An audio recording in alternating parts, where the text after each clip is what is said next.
Hello students, last lecture में हमने देखा था वॉल्यूमेट्रिक एनालिसिस का इंट्रोडक्टरी पार्ट देखा था। वॉल्यूमेट्रिक एनालिसिस क्या होता है, एनालिसिस के टाइप कितने होते हैं और कुछ इंपॉर्टेंट टर्म्स उससे रिलेटेड सब देखा था। अब नेक्स्ट पोर्शन शुरू करते हैं। Let's continue the volumetric analysis. देखो वॉल्यूमेट्रिक एनालिसिस के रिक्वायरमेंट्स क्या होती है requirements of volumetric analysis. Requirements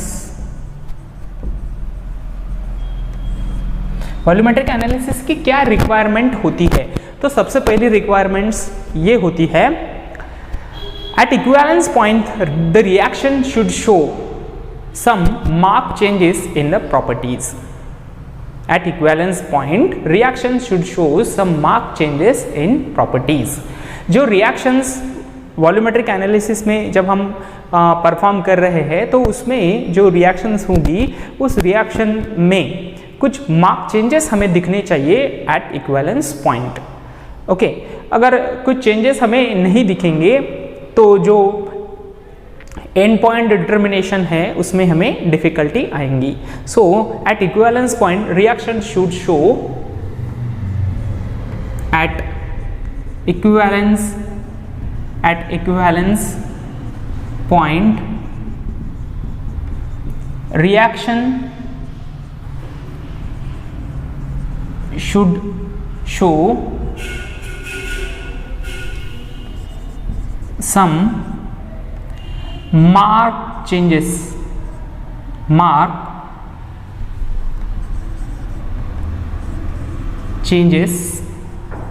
in properties। कुछ चेंजेस उनकी प्रॉपर्टीज में होने चाहिए जो कि हम नोट कर सके at the equivalence point. Okay, number 2, it should B stoichiometric.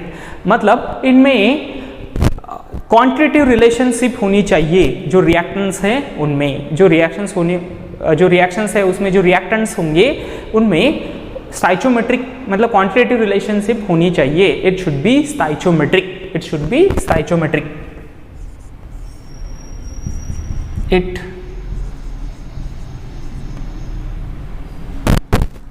Should be stoichiometric.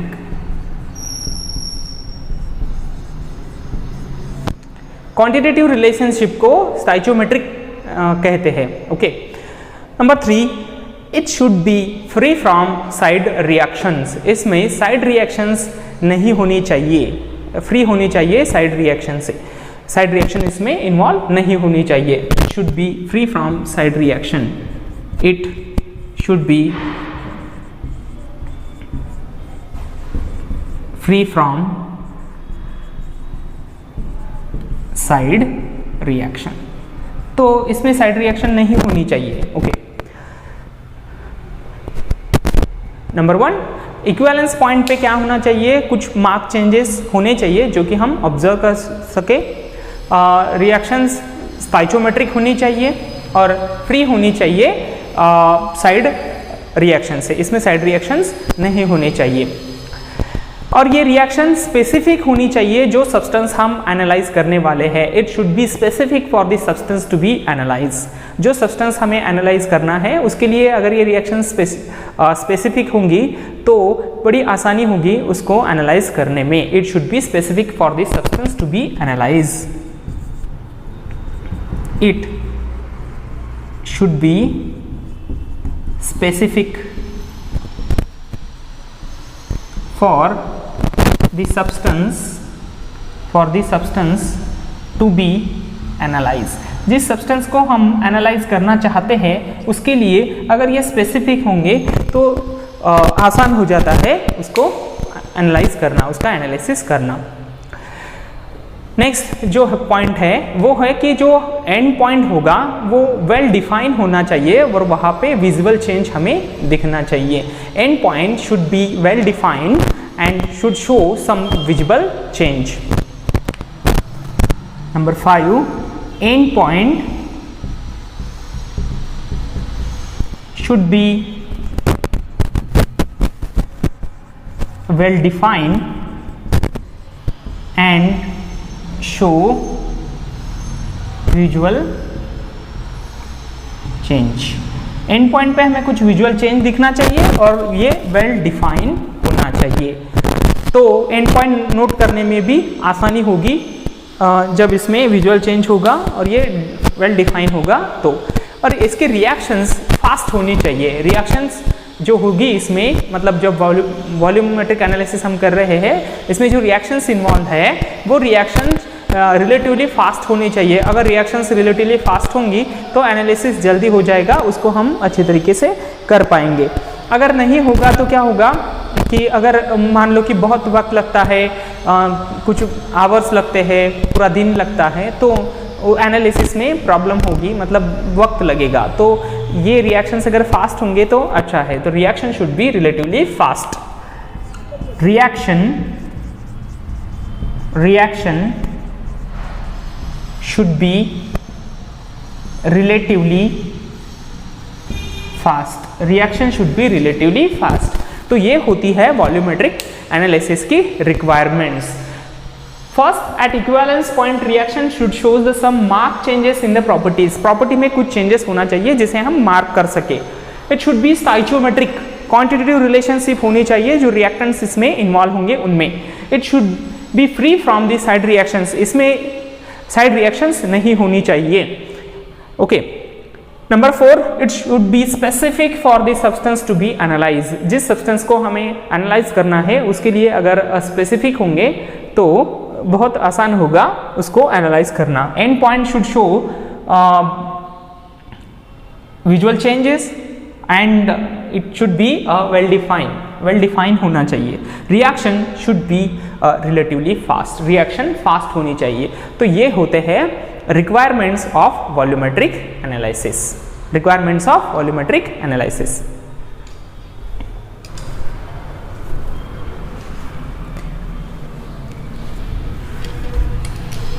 चलिए चलते हैं नेक्स्ट पोर्शन की तरफ। ये है classification of titration. Classification of titration. देखो, वॉल्यूमेट्रिक एनालिसिस में जो प्रोसेस हमें परफॉर्म करनी है वो टाइट्रेशन प्रोसेस है। तो उसके टाइप्स जो होते हैं वो अभी हमें पढ़ने हैं। Classification of titration. Classification of titration. Classification of titration. देखो, जो टाइट्रेशन है कितने टाइप्स का होता है। Number 1, acid base titration. इसमें हम एसिड और बेस लेंगे, एसिड और बेस लेंगे। Number 1, acid base titration. ठीक है, एसिड वर्सेस बेस होगा इस टाइट्रेशन में। सेकंड है रिडॉक्स टाइट्रेशन। Redox titration.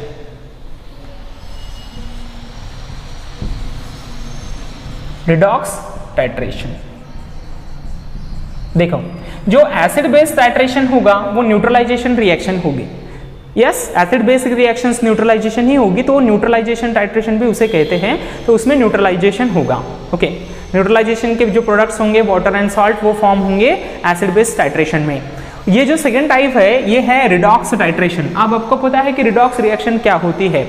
जब ऑक्सीडेशन रिडक्शन साइमल्टेनियसली होता है तो उसे हम रिडॉक्स रिएक्शन कहते हैं। मतलब एक सब्सटेंस का ऑक्सीडेशन होगा तो किसी दूसरे का रिडक्शन होगा। एक ऑक्सीडाइजिंग एजेंट होगा, एक रिड्यूसिंग एजेंट्स होगा। तो साइमल्टेनियसली जब ऑक्सीडेशन रिडक्शन होता है तो उसे कहते हैं रिडॉक्स टाइट्रेशन, मतलब रिडॉक्स रिएक्शन। और इस टाइप का जो टाइट्रेशन है जिसमें रिडॉक्स रिएक्शंस होती है वो होता है redox titration. So one substance being oxidized while other reduce, उसमें से एक ऑक्सीडाइजिंग एजेंट होगा, एक रिड्यूसिंग एजेंट्स होगा। देखेंगे हम आगे। Number 3 is a complexometric titration. Complexometric titration. Complexometric titration.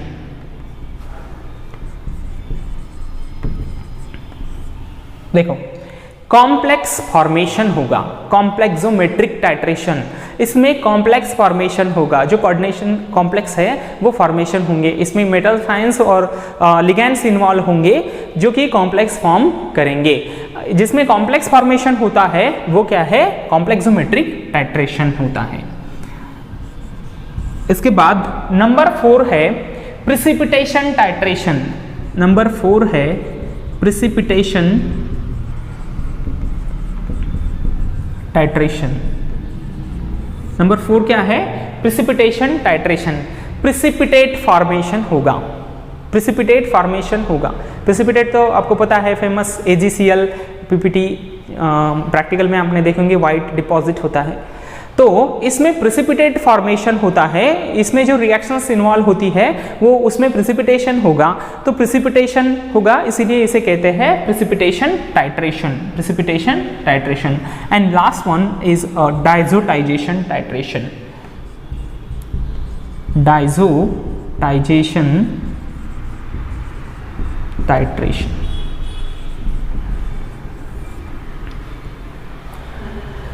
देखो इसमें डायएजो सॉल्ट बनता है, डायएजो सॉल्ट बनेगा, उस टाइप का जो टाइट्रेशन होता है उसे कहते हैं डाइजोटाइजेशन टाइट्रेशन।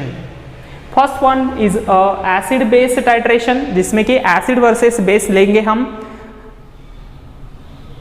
नेक्स्ट जो है वो है रिडॉक्स टाइट्रेशन, इसमें रिडॉक्स रिएक्शन होंगी, एक का ऑक्सीडेशन होगा दूसरे का रिडक्शन होगा। थर्ड होगा कॉम्प्लेक्सोमेट्रिक टाइट्रेशन, इसमें कॉम्प्लेक्स फॉर्मेशन होगा। नंबर 4 प्रिसिपिटेशन टाइट्रेशन, इसमें प्रिसिपिटेट फॉर्मेशन होगा, ये रिएक्शंस होंगी जिसमें प्रिसिपिटेट फॉर्मेशन होता है। और लास्ट टाइप जो है वो है डाइजोटाइजेशन टाइट्रेशन, इसमें डायएजो सॉल्ट फॉर्मेशन होगा। ओके, तो एक एक को हम डिटेल्स में आगे पढ़ेंगे। इस चैप्टर में मैक्सिमम पोर्शन यही है कि हमें एक classification of titration he details में पढ़ने हैं, उसके बाद ग्राविमेट्रिक एनालिसिस आता है। ठीक है, तो चलिए स्टार्ट कर।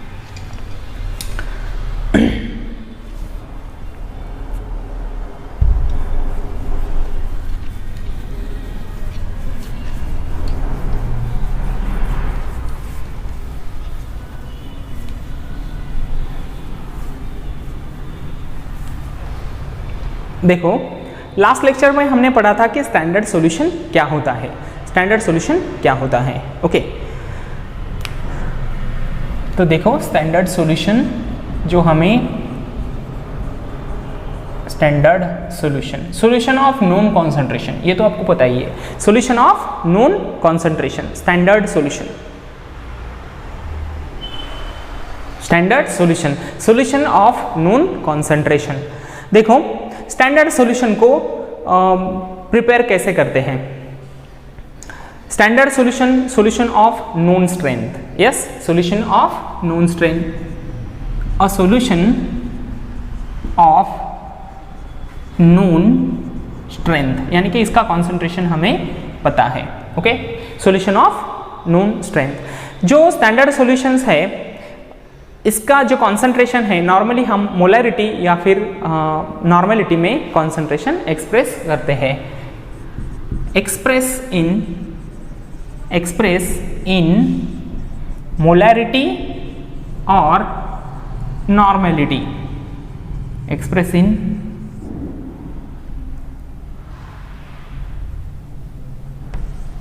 नॉर्मेलिटी, मोलैरिटी और नॉर्मेलिटी। अब ये जो प्रिपरेशन होता है इसका स्टैंडर्ड सॉल्यूशन का, उसके लिए हमें वेरी प्योर रिएजेंट्स चाहिए। Very pure reagents of high stability are use in the preparation of standard solution. इसको प्रिपेयर करने के लिए जो भी रिएजेंट्स हमें लगेगा उसकी स्टेबिलिटी अच्छी होनी चाहिए, हाई स्टेबिलिटी, एंड वो प्योर होना चाहिए। Very pure and high stability का रिएजेंट्स हमें लगेगा in the preparation of the standard solution. Pure and highly stable reagent will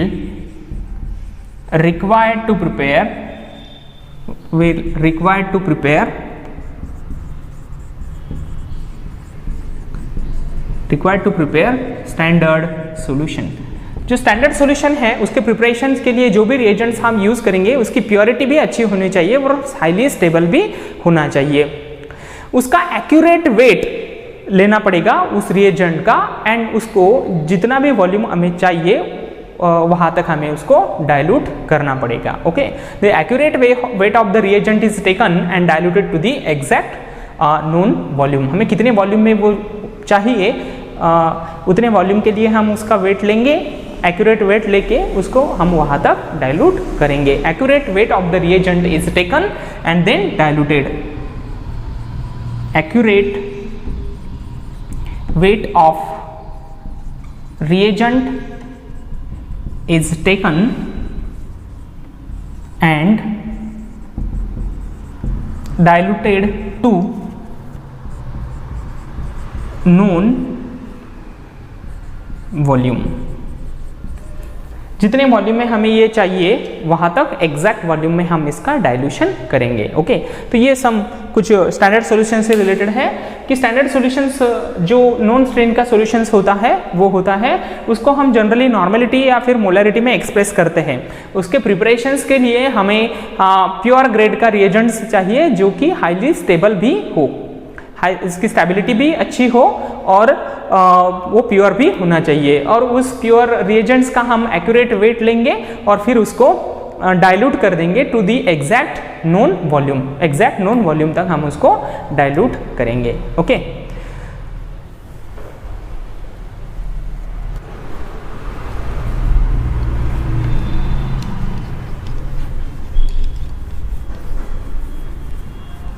अब देखो ये जो प्राइमरी स्टैंडर्ड सॉल्यूशन हमें प्रिपेयर करना होता है, इसके लिए हमें जो सब्सटेंस लगेगा, जो रिएजेंट्स लगेगा, वो भी दो टाइप्स का होता है, जिसे कहते हैं प्राइमरी स्टैंडर्ड सब्सटेंस और सेकेंडरी स्टैंडर्ड सब्सटेंस। जो सब्सटेंस हमें स्टैंडर्ड सॉल्यूशंस के लिए प्रिपरेशन के लिए लगते हैं, इनको भी दो टाइप्स में क्लासिफाई करते हैं। एक होता है प्राइमरी स्टैंडर्ड सब्सटेंस और दूसरा होता है सेकेंडरी स्टैंडर्ड सब्सटेंस।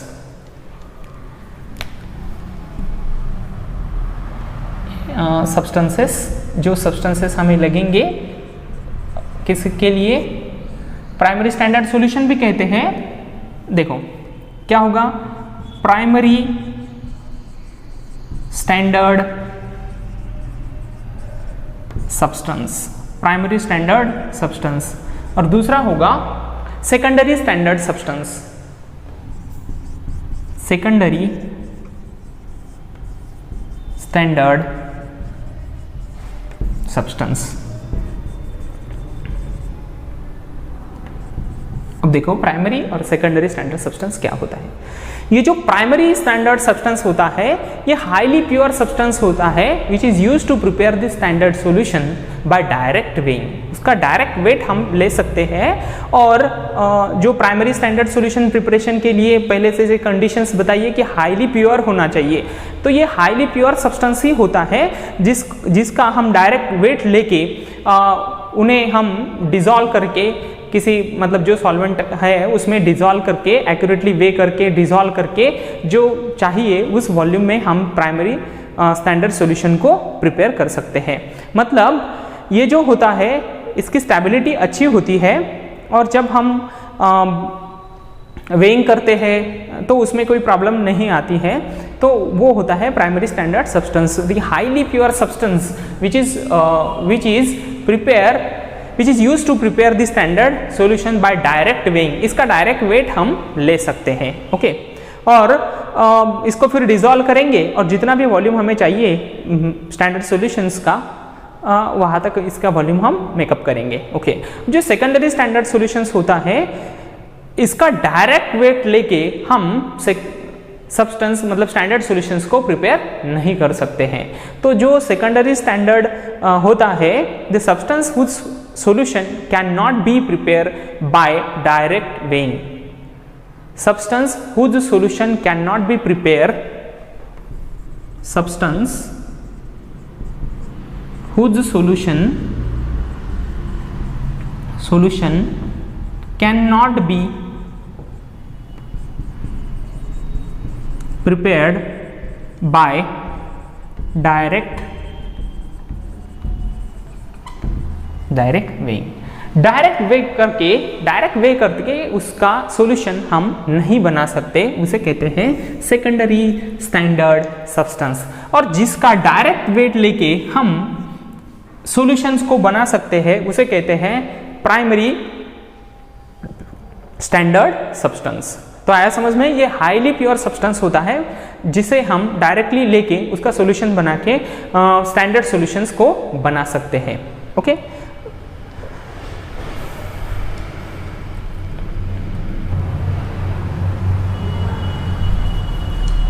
डायरेक्टली बना सकते हैं। अब देखो, जो प्राइमरी स्टैंडर्ड होगा, किस सब्सटेंस को हम प्राइमरी स्टैंडर्ड कहेंगे? मैंने तो कहा यहाँ पर कि आप डायरेक्टली जिसको वेट करके जिसका सॉल्यूशंस बना सकते हैं उसे हम प्राइमरी स्टैंडर्ड सब्सटेंस कहते हैं। लेकिन इसके भी कुछ रिक्वायरमेंट्स हैं। There are the some requirements of the primary standard. किस सब्सटेंस को हम प्राइमरी स्टैंडर्ड कहेंगे, तो उसकी भी कुछ रिक्वायरमेंट्स है। So requirements of primary standard, requirement of primary standard. देखो, ये जो सब्सटेंसेस है ये हमें स्टैंडर्ड सॉल्यूशन बनाने के लिए यूज हम कर रहे हैं। इसमें प्राइमरी और सेकेंडरी होता है। तो देखो, प्राइमरी स्टैंडर्ड सब्सटेंस जो होते हैं उसके क्या रिक्वायरमेंट्स होते हैं? Requirements of primary standard substances. Requirement of primary standard substances. Primary standard substances के क्या क्या रिक्वायरमेंट होते हैं? देखो, पहले ही हम बता चुके हैं कि हाईली प्योर स्टेट में होना चाहिए, हाईली प्योर स्टेट में होना चाहिए। तो यही इसका पहला रिक्वायरमेंट है। Should be available in a pure state, should be available in pure state. ये प्योर स्टेट में अवेलेबल होना चाहिए, should be available in a pure state. अब जब हम इसको वे करेंगे, इसका वेट हमें आगे लेना है। इट्स कंपोजिशन और वेट, इसका कंपोजिशन या फिर इसका weight should not be change during the weighing. जब हम इसको वे कर रहे हैं, जब हम इसका वेट ले रहे हैं, तब इसका कंपोजिशन या फिर इसका जो वेट है वो चेंज नहीं होना चाहिए during the weighing process due to the presence of the air. इसमें कुछ चेंजेस होंगे एयर की वजह से, प्रेजेंस ऑफ एयर की वजह से, या फिर जब हम इसको स्टोर करते हैं तब इसमें कुछ चेंजेस नहीं होने चाहिए। इट्स कंपोजिशन और its weight should not be change during the weighing. It's composition और wait should not be changed during weighing। जब हम इसको वे करेंगे, जब वेट लेंगे इसका, तब इसका कंपोजिशन या फिर वेट चेंज नहीं होना चाहिए due to the presence of the air, और या फिर हम जब इसको स्टोर करते हैं तब। ओके, इसमें कुछ इम्प्योरिटी तो होंगी। देखो, कोई भी जो रिएजेंट्स होता है वो हम देखते हैं 99.99 99 पॉइंट समथिंग ऐसे इसकी प्योरिटी लिखी होती है, मतलब उसमें इम्प्योरिटी थोड़ी सी होती ही है। तो चलो, इम्प्योरिटी इसमें भी होती है मान लेते हैं, लेकिन इसके परसेंटेज बहुत कम होने चाहिए। जो इम्प्योरिटीज के परसेंटेज हैं वो बहुत कम होने चाहिए।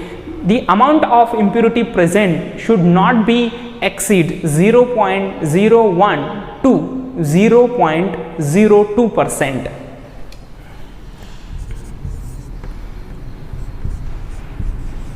Impurities present should not exceed, इससे ज़्यादा इसमें नहीं होनी चाहिए। Should not exceed 0.01 to 0.02%।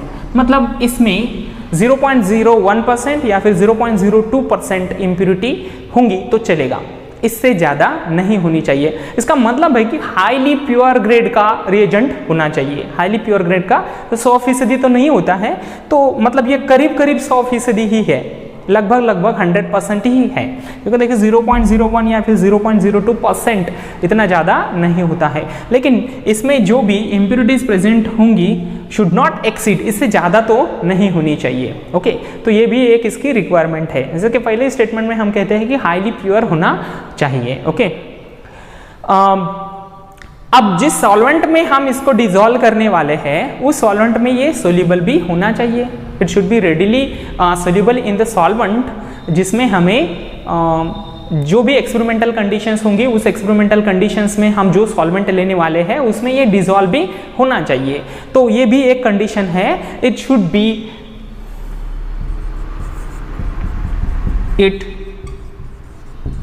B readily soluble in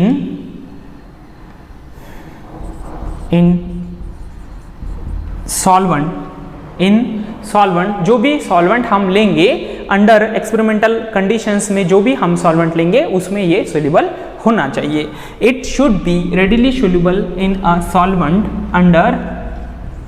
under experimental condition. जो भी एक्सपेरिमेंटल कंडीशंस होगी उस एक्सपेरिमेंटल कंडीशंस में उस सॉल्वेंट में वो सोल्यूबल होना चाहिए। देखो हम नॉर्मल टेम्परेचर पे रिएक्शंस कर रहे हैं और वो हाई टेम्परेचर पे सोल्यूबल होगा तो इस तरह से वो नहीं चलेगा। जो भी एक्सपेरिमेंटल कंडीशंस होगी उस एक्सपेरिमेंटल कंडीशंस में वो सोल्यूबल होना चाहिए। ओके, तो ये भी एक इसकी रिक्वायरमेंट है। ओके, इसकी रिएक्शंस जो भी हम बाकी के जो रिएक्टेंट्स लेने वाले हैं should show the rapid reactions with the substances जो हम रिएक्शंस में मतलब इस टाइट्रेशन में लेने वाले हैं। ओके, तो रैपिड रिएक्शंस भी होनी चाहिए। इसका मोलार मास ज़्यादा होना चाहिए। It should possess high molar mass. अब हाई मोलार मास होगा तो क्या होगा, उसमें जो वेइंग एरर आएगा वो मिनिमाइज हो जाएगा। वेइंग एरर आएगा वो मिनिमाइज हो जाएगा। आपको पता है कि जितना ज़्यादा क्वांटिटी हमें वे करनी होती है एरर कम हो जाता है। देखो अगर हमें मान लो कि 1 kg शुगर वे करना है और 1 ग्राम गोल्ड को वे करना है तो % एरर गोल्ड में बहुत ज़्यादा आ सकता है। यस, बराबर है ना। तो जितनी ज़्यादा मतलब क्वांटिटी होंगी, वेइंग क्वांटिटी होंगी, अगर वो ज़्यादा है तो % एरर कम आएगा। तो अगर इसका मोलार मास हाई है तो जो वेइंग के वक्त एरर आते हैं उसे हम मिनिमाइज कर सकते हैं। It must possess high molar mass. It must possess high molar mass to minimize weighing error, to minimize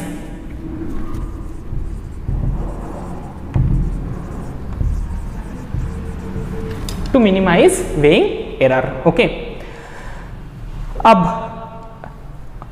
इसका जब सॉल्यूशन बनेगा और उसे हम वैसे ही रखेंगे, मान लो 1 दिन 2 दिन कुछ हफ्ते ऐसे रखेंगे तो इसका सॉल्यूशन स्टेबल होना चाहिए ऑन कीपिंग।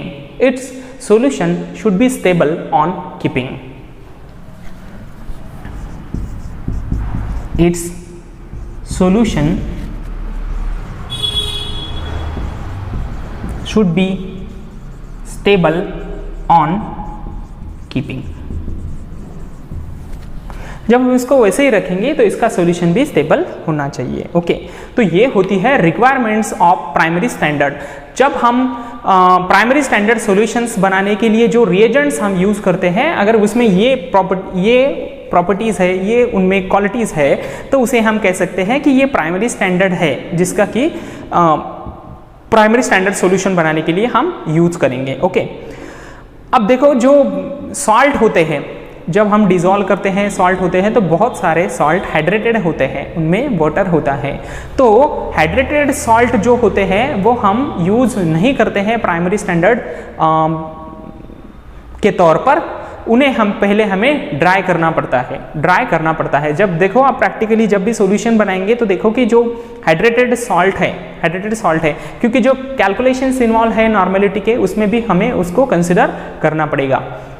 तो क्या करते हैं कि hydrated salt not use in primary not use as a primary standard के तौर पर हाइड्रेटेड सॉल्ट हम यूज नहीं करते। अगर हमें यूज करना है तो उन्हें पहले ड्राई करना पड़ेगा, यूज आफ्टर ड्राइंग। ओके, सो हाइड्रेटेड सॉल्ट नहीं यूज करने हैं, हाइड्रेटेड सॉल्ट प्राइमरी स्टैंडर्ड के तौर पर यूज नहीं करने हैं। अगर यूज करना ही है तो इसका हमें क्या करना पड़ेगा, पहले ड्राइंग करना पड़ेगा, यूज आफ्टर